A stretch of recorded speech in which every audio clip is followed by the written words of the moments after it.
Greetings, welcome to the Friday 13th YouTube channel. Today you're going to be watching an amazing interview. Now, I've just interviewed a guitar shredder, guitar god, Chris Impellitteri from the band Impellitteri. In this interview, we're talking to Chris about his influences, his first guitars, and the albums he's done in the past. Chris is an amazing guitarist. This new album has just been released. It's called War Machine and Frontiers. It's a fantastic album, and it also features drummer Paul Bostoff from Slayer. This is a very heavy album, yet melodic. So I want to thank Chris for doing this interview. Take care, my friend. I also want to thank Martina at Frontiers. So, guys, please subscribe, please share, and please leave comments. Tell your friends about this cool, interesting YouTube channel. Thanks for watching. Hello, Jason. How are you doing, brother? I'm doing good, man. Good to see you. I like your background. Thank you. So, right, Chris, I'm going to ask you some warm-up questions first. First of all, thanks for coming to Friday 13th YouTube channel. This is the first time we've done a YouTube interview. Previous, it was the website we did. So I'm going to ask you some warm-up questions because people won't know who you are. So if they don't, they're fucking stupid. So, I mean, right, so what are your influences, Chris, for people that don't know? And what was your first guitar? Oh, that's a good question. My first guitar it was made by a company named Cameo. It was a very cheap copy of a Gibson Les Paul Custom. It was black. The strings were like this far from the fingerboard. It had like a bolt-on neck. I remember, I'll never forget. It was $137. My grandmother bought it for me, and I love her to this day eternally for it, because the guitar was like, I don't know, it touched me in a way where I could finally express myself, right? Yeah. And I just fell in love with that thing. I don't know whatever happened to the guitar, but that was my first one. I was going to say to you, where is the guitar? That's the thing a lot of musicians don't do. They never keep the first instrument. I think they should, especially guitar players, because if they get Well, big, they can go back and yeah. say, this is it. Yeah, I think the reason being is that, well, first of all, it was very difficult to play. So actually, it was good because it built a lot of muscle Mm. for me, like in my fingers. And I had to practice many, many hours to master the instrument. So finally, when I got my second guitar, which was a Guild S60, and oh, God, I love that guitar. It was basically an SG, right? Yeah. And that was it. And I just, that guitar played amazingly well, somehow I didn't keep that one either. So So I think, if you'd have kept those guitars now and used them in the studio, how heavy do you think they would have sounded in the on the records? well, it's interesting. I think I tend to embellish how good they might have been looking back. Like you tend to, like, when I got the Guild guitar, which was an SG, Yeah. to me that thing played so great. But I wonder to this day, if I played it now, what would that play versus like my old vintage Les Pauls or my Charvels and my Fenders? Probably wouldn't be as nearly as good, And that's a lot of times when you're young, especially me, didn't have any money, so you'd have to trade them off to move up. And I finally, my third guitar was Gibson Les Paul Custom. So how Yeah. many guitars people are going to be asking you? How many guitars do you own? Do I own now? Yeah. Surprisingly, not as many as you think. Probably 20. And all of them are really good guitars. I mean, over the years, I've had some very beautiful vintage guitars, but they're so expensive. You don't want to take them out of the house, afraid to get robbed or someone will steal it. So, for me over the years, I just learned, I acquire guitars that play amazingly well, sound great, but most importantly, make me play great, you know? So what's the current guitar mate that you play now for people that want to buy a guitar that are influenced by you? Yeah, so really, I use three main guitars. One is a custom-made Charvel. Charvel was put on the map by Eddie Van Halen, like the red and white stripe. Originally, was black and white. Yeah. That's Charvel, and so the guy who made that guitar actually made my Charvel. I thought they were Uh, Kramer. I thought they were Kramer guitars. no, Kramer many years later. Right. So Okay. the first Van Halen record, it's actually a Charvel neck, a boogie body that Eddie assembled, but it's really Charvel. And then so for me personally, I mean, I use the Charvel a lot on this new record, and then I also have a 1958 Gibson Les Paul, which is amazing sounding, plays great. And then I have my old four bull, which is really the Jimi Hendrix year Fender Stratocaster that I love. So those are like my three go-tos. And then on this record, I bought an old 1975 Gibson Flying V, like the one Michael Schenker used on all the cool UFO records. And I love that guitar too. So it's that kind of snuck in my arsenal, you know. What you mean you bought it? You didn't get it endorsed? No, well, it's 1975. I wish Okay. I could. I'd have to go get a time machine. So it plays really, really well. Is that one of your favorite guitars? It is. I really like it. It's funny though. I can't help when I pick up the V, I immediately start playing like Schenker, and I'm like, no, stop that. You know. Do you not play anything like Rudy Schenker, or do you play KK Downing? Because they've all got flying V's. I like where you went with that. I'm a huge Scorpion fan, and yeah, so I should think about that stuff. Blackout, Yeah, yeah. And if but you I need a tremolo for it, you know. well, you KK Downing as well. You could be doing some Priest on it, Victim of Oh yeah, Changes or something. love KK. Yeah, yeah. So you're moving on. So who are your guitar influences? Who's inspired you growing up? Everyone, everyone. I mean, it'd be there's the list of normal suspects, right? The ones Yeah, that really touched me. Well, let's do it this way. So when I was a kid, right, who were the guitar players, the technical guitar players that really started to form my ability or yeah, influence me, right? From a yeah, technical perspective, right? This isn't just the cool commercial, cool concert stuff. We're going now into the guitar players. The first one was probably Richie Blackmore. The second was probably Gary Moore and the Thin and Scott Gorham and Brian Downey and everybody in Thin Lizzy. At that point, now John Sykes is not in the band yet, but eventually he'd be a huge influence too. But so it started with like Blackmore, the Thin Lizzy guys, Brian May, I loved, and then all of a sudden Van Halen. And the funny thing is, I told someone in an interview the other day when I first heard Van Halen, because everybody was talking about this guitar player, the first song I heard was Running with the Devil, and I wasn't impressed. I was like, what's so good about this? Gary Moore's better. And as kind of like comparing, right? yeah. It wasn't until I heard I'm the One, not Eruption, but I'm the One. And then Eddie playing, and then his soloing and Ice Cream Man, I went, okay, I'm hooked. This guy is fantastic. So huge. And then during that time, because Eddie was a great technician, of course, right around the time Randy Rhoads comes out as well. And Randy was a huge influence, but my guitar teacher was an amazing player. And he turned me on to other players, right? Like jazz players, whatever. And then I discovered like Al DiMeola and John McLaughlin. And that was it. And all of a sudden I'm like, whoa, how do they play so fast? How is that even possible? And then I really wanted to learn that stuff. And so that was like the original, like, you're talking guys like coming out of the late 1970s, early 80s, right? Yeah. I mean, what about people like Uli John Roth and Dave Manchetti and them kind of people? Still huge influence. So, and forgive me, I should have said Uli. Uli's absolutely in there as well because he's still mid 1970s, and I'm a little kid, but I'm absorbing this stuff, right? So, but when I really think about the guys that shaped me, I know a lot of like, especially my critics, they want to throw in guys like Yngwie or whatever, and of course, I love Yngwie and I love Paul Gilbert, and they've all had an influence on me big time, right? But the guys that really shaped me when I was developing. It's really like guys like DiMeola, John McLaughlin, Paco de Lucia, Van Halen, Randy Rhoads. Those right there are your core. And of course, Blackmore for the riffs. And Uli was in there too. I remember getting like Electric Sun and some of that stuff thinking, wow, this is really cool. He's playing harmonic minor, diminished. He's doing Vivaldi. He's, playing really fast. He's doing just amazing stuff. So I dug that as well. Right, then what about other people like you mentioned like Yngwie and like Paul Gilbert? What about Yeah. some of these shrapnel bands like Apocrypha, Cacophony? Did you know any of those bands? So when I first came out, now first of all, this word shred, I hate that word. I don't quite. It reminds me of like you take a potato and you get a Yeah, shredding board and you yeah. shred the potato. I'm like, but I get it. There are times where if I pick really hard because I'm trying to get this tremendous attack to give energy to the song, it does sound like you're shredding, like shredding metal or something, right? So I understand that, but the guys that I started with, like someone told me the other day, and I guess it's kind of true. There were probably five of us that got known for this thing. So Yngwie was first to get discovered and first to get out on the board. Now, there's a guy named Jimmy Bell who was doing it long before I ever heard of Yngwie. He was doing it late Who was 1970s. it? Who was it, Paul? Who was it? Chris? Who Uh, was it? Who was it, Chris? Jimmy Bell is a Connecticut guitar hero. He's played with bands like, what does he play with right now? I think he does like House of Lords. Oh He he, yeah, he almost had the Ozzy gig before Zach. really? He looked like Nicky Six, looked amazing, but he was to this day he's so fast.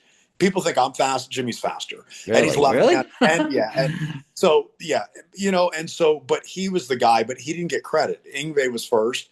So after Yngwie, then all of a sudden, I know there were guys like Tony McAlpine, um, I think Paul Gilbert, I think me, um, who else? Michael Badio, I believe he was called.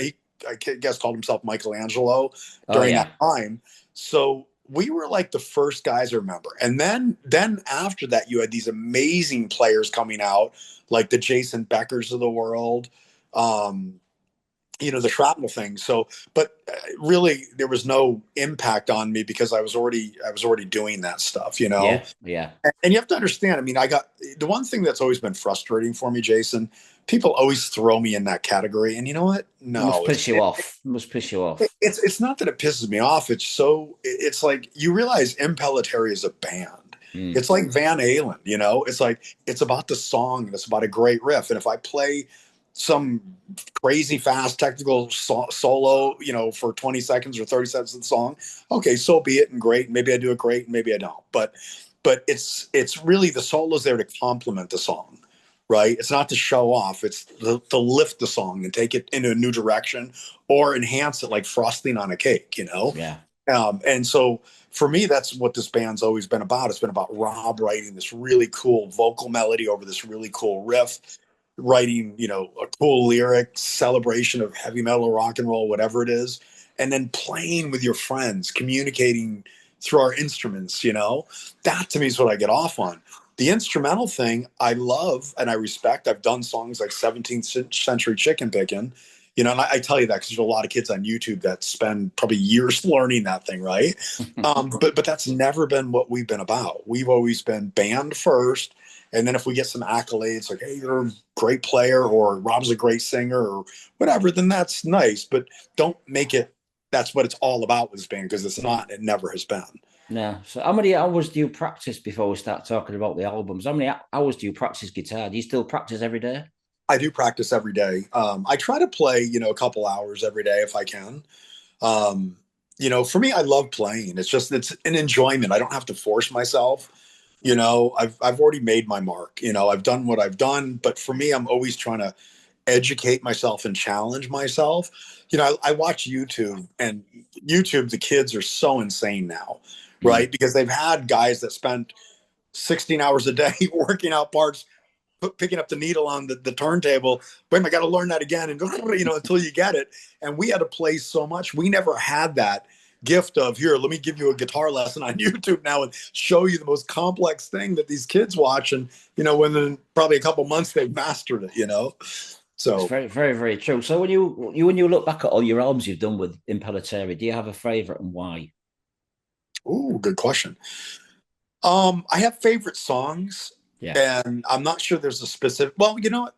So, favorite record is always probably going to be the Impellitteri Black EP. It was the very first record we did with songs like "Lost in the Rain," "Burning." It was and the reason I like it, it was cheap. We had like I want to say like 50 American dollars or whatever to go into a studio and play it live, put up a couple of room mics. Which today, to me, when I hear it, I love the raw energy, and we're on fire as far as our playing. But let's face it, I mean, the production sounds literally like someone's in an arena and they just put up a cell phone, and um, but it's real and it's raw, and I always love that. There were no Pro Tools and computers to fix stuff; you had to play. So that's always a favorite one. And then, of course, if I jump up to where we are today, I know most artists, when they release a new record, this is my favorite. It's the best thing we've ever done. Yeah. But a lot of people we've been talking to, they really do think this may be the best record we've done. And as I'm sitting back listening to it, I really love this record. I fancy it, because it's touching me emotionally. And normally I won't go back and listen to our records. At the moment, I have to, because we're going on tour in Japan in March. So I'm relearning a lot of the music, and I'm really touched by it. Somehow it's moving me emotionally. So I'm very happy with this. But it's not to say I don't love other records. I mean, Screaming Symphony is one of my favorite ones we did many years ago with Michael Wagner, the producer. I think that was 1996, and has songs like 17th Century Chicken Picking, which is that instrumental song. It's got Rat Race, which we love playing live. So that's definitely up there. But, albums are like your children. So it's really hard to say any favorites. Now, I do have some that are like definitely not my favorite, you Which know. one? Which ones are you allowed to say? Well, people will be surprised to hear me say this, but Stand in Line, which I love the song Stand in Line, it really did help put us on the map and get us mass exposure. And it got us on MTV and all of that. But, when I listen to the record, I feel like it's not really a true Impellitteri record. It feels more like we're doing a tribute to Rainbow, which we kind of were, doing more Graham's heritage. And Graham rocks on Stand in Line record. He's amazing, insanely. But for me, as Impellitteri record, you got to understand, if you listen to like the Impellitteri Black EP, you understand we were in love with bands like Priest and Maiden, but we wanted to take that music and put it on steroids, right? So all of a Yeah, sudden we do all the crazy what you're calling shredding, all the screaming, the powerful vocals and the layered vocals like Queen, but put that over kind of like a Priest and Maiden thing, but again on steroids. And then we went from the Black EP to Stand in Line. It was polar opposite, right? It was much a completely different direction. And I think over the years we've returned to the Black EP, yeah. just It's with kind, it's big kind of production. weird. It's kind of weird, Chris, because like you mentioned the EP, and then people think, okay, the album's Stand in Line, and then what happened to Rob because he came back? Yeah. Well, what happened during that time? Yeah, Well, remember, so when we did the Impellitteri Black EP, Jason, and now you have to understand it's many years ago. So if I embellish or yeah, no exaggerate, problem. please forgive me. I'm trying to be honest about it. So that EP, when we released it, we had saved some money and we were able to get advertisement on our own label in the biggest rock magazines in the world at that time. In America, it was Circus Magazine, Guitar Player, and everything. You'd open up the cover page, and inside it was me with all my Marshalls and whatever. And so people started checking us out, and people really loved it. And I remember, I think it was, this is where I got to make sure I'm not exaggerating, but I believe it was Kerrang magazine. I think they give us a 5 out of 5 star review, and they started this. I think they called me the fastest guitar player in the world, which, by the way, is not true. It's never been true, nor do I want it to be true. Right. But anyways, I think it was that thing really started to get everybody interested. Then all of a sudden in Japan, we built this huge cult following. And while this was all happening, all of a sudden record companies are calling us like, hey, we want to sign you. So I signed this deal with Relativity and Sony, who signed me. They signed Steve Vai and Joe Satriani, all of us at the same time, but they were instrumental guys. And I remember going, this is great. We're on the rocket ride on the ship. We're taking off, and this is awesome, right? Everybody's digging this band. And then Rob calls me and he sits down and goes, hey, I need to talk to you. And I'm like, what? He goes, my heart's in a different direction. I'm like, I don't understand your heart. Are you in love with a girl? What are you saying? He decided no, he wanted to go work with a producer named Dieter Dirks, who had produced the Scorpions in Germany. So Rob quit the band, left, and this is like we're blowing up, and he quit. So I was like, I'm screwed. What am I going to do? He's 50% of the sound of the band. This is an instrumental. This is a rock band, right? It's his voice. So I remember running into Graham, and years earlier, Graham had me audition for his band Alcatraz. Yeah, that's right. Yeah. And Graham and I stayed friends, and I'm always, even to this day, I'm a huge fan of Graham Bonnet. He's one of the greatest legendary rock singers in the world, at least in my opinion. And so he was bummed his band Alcatraz had come to an end, and he was like, "What are you doing?" I'm like, "Yeah, it's like my singer just quit," and I'm like, "Yeah." So one thing led to another. I said, "Hey, would you be interested in doing this?" So he jumped on board. But at that point, I realized as soon as he said yes, I was like, man, as much as I love him, and I did, I was like, what do I do? I can't do the Impellitteri Black EP. At least I didn't think I could do it with Graham. That's not his style, what he's known for. So I was like, all right, I love Blackmore. Let's try to do more of an homage. Or it's a nice way of saying almost like a tribute to Rainbow. We'll keep it original, but we'll go down that road. And so that's it. So we did Stand in Line. The single, it blew up for us. It was Yeah. huge in America and Japan, stupidly huge. We were on MTV. They flew me to New York at that time. For people that don't know what MTV is, it was like the biggest television Yeah. show Yeah. in I America. remember watching it. Yeah, in America, it was one of the biggest television shows, period, and the biggest music television show in the world. And they flew me to New York on Saturday night when Headbangers Ball was on at like 9 o'clock, not like 1 in the morning. And I was the only host. And at that time, I think 25 million households were watching that show every week. So Households or arseholes? wait a minute. Both. Yeah. So, but in all sincerity, so that video, all of a sudden, it was like, next day, people were like, I walk by people and I hear people going, "Is that Chris Impellitteri?" And I was like, "Wow, is this what it feels like to have success?" It's like crazy. So, anyways, I'm going on a tangent. What I'm trying to say is, so Graham coming into the band, especially in Japan as well, the success of Stand in Line, it gave us a career. In Japan, we exploded. The first big concert we played was the Tokyo Dome, which was 65,000 people. And we were playing, of course, with other big artists. We were playing with Billy Joel and a few others. But again, what we did resonated with basically 65,000 people that night, right? Wow. And the band did really well from there on out. So anyway, so we do the Graham thing. Now, Graham at this time was having problems with his marriage. So here comes another one of those fun stories. So our management secures a tour for us. Finally, we're going to go on the road. We're going to tour supporting who else? I Am. Who are those initials stand for? I am.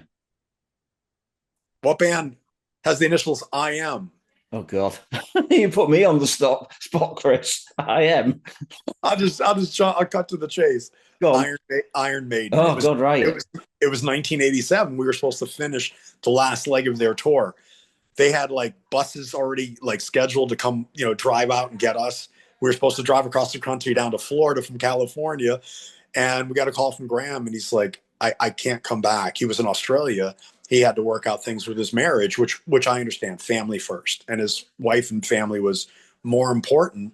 But he left, and we're like, oh, okay. And so we were trying to convince the label, well, we'll do the tour. We'll just get a new singer. And they were, for a little while, they were going to support us because they had to give us tour support, right? Yeah. And so we brought in some amazing, talented singers, and we called Rob at that point because Rob's thing in Germany wasn't turning out well. And that's it. So the tour ended up getting canceled. We didn't end up doing the end of the Maiden tour, but the success we had and the interest in the band, it sustained, even though Graham left. And so I was like, all right, I could go get another singer, but Rob started this band with me and he was 50% of the sound. So let me call Rob. So I called him and we agreed it was the right thing to do. And thank God he came back and joined the band. Awesome. I mean, when you look back at all your albums, how would you see each album as a progression? Oh, it is a progression because, one thing, remember, as we age, all of us, we Yeah. get older, we have more life experiences. And as an artist, remember, I like to say I start with a blank canvas. And so I might hear a melody in my head or all day when I'm practicing, doing this stuff with hand exercises. A lot of times I may stumble onto something goes, oh, that's really cool. What was that? It might be a soloing technique or a riff. But a lot of times when it's a riff, I'll be like, oh my God, that's really cool. Let me see if I can do it again. If I do it again and I really like it, I immediately will grab anything. In the old days, it was, a recorder. Today, you just grab your iPhone or whatever and record the riff quickly. And then if I like it, I will run in my studio and grab like a drum machine or whatever, find a tempo and just hit play and record and demo it. Just get an idea. So, a couple of days later, I can listen back and go, oh, this is really cool. Or, dude, that sucks. What are you thinking? you know? Um, but the progression, how we've aged, I think that life experiences, watching other artists that we're sponges, we absorb what someone else have done. How can we take it further? Whatever. All of that is embedded in each record you hear, right? It's just a progression of our evolution. Yeah. All right, then. So, I mean, I just want to thank you for putting my name on the Nature of the Beast album. Much appreciate that, Chris. Love it, dude. It's a really good album, by the way. But I mean, we're going to talk about the new album, War Machine. Who came up with the title? Um, I think I did. I think, Right. Rob and I are always writing together. So a lot of times I get confused on who did what, but War Machine, it was in Rob's lyrics. There were two meanings behind War Machine. One, Rob was seeing what you're seeing around the world. First, this horrible thing that is happening with Ukraine and Russia, right? Yeah. And so that was, wow, this sucks. It's difficult to watch this every day. People just their lives being shattered and destroyed for the benefit of another, right? Yeah. And then the same thing what you have with, Israel, Gaza, etc., you see this and your heart breaks. It's like war sucks. It's got to end, you know? So anyways, you kind of realize the war a lot of times benefits one country or the other. They get resources, people, whatever, and it's always about money and power, you Yeah. know? And so that's kind of what we're seeing in the world right now. It's egregious, right? Yeah. So that was a big theme lyrically on this record. But then War Machine also meant, you know, the band Impellitteri, we've had to fight to survive. I mean, here we are. We started in 1986 or 1987, and we're here on the year 2025 with a turtleneck trying to cover up the, the baby wrinkles, you know. But in all sincerity, you know, it's like we've had to fight and we've had to practice and practice and practice and write and rewrite and find our voice and master our instruments and our playing and our singing, and we always have felt like we're a war machine. We were never embraced by the good old boys club, you know. Like when you get, I wish I was part of that, you know, where you have like these big management companies and a friend of a friend says, oh yeah, he's a buddy, let's put him in and we'll put him on tour with the big bands. And you listen to some of these bands and you're like, really? Why? But they it's like nepotism, right? They get that blessing. Well, we don't. We have to fight to be heard and fight for credibility, which is, I guess, is a good thing. It's why every record we make, I think, we try to evolve and hopefully we get a little better, you know, because I guess you could say the same about me, Chris, because I've been doing Friday the 13th now since 1988. It used to be a fanzine back in the 80s. That's So so cool. I guess I'm kind of like a war machine in some sort of respects as a journalist. Absolutely, because you're still doing what you're passionate about doing. And Yeah. I love that. That's Thank awesome. you. Seriously.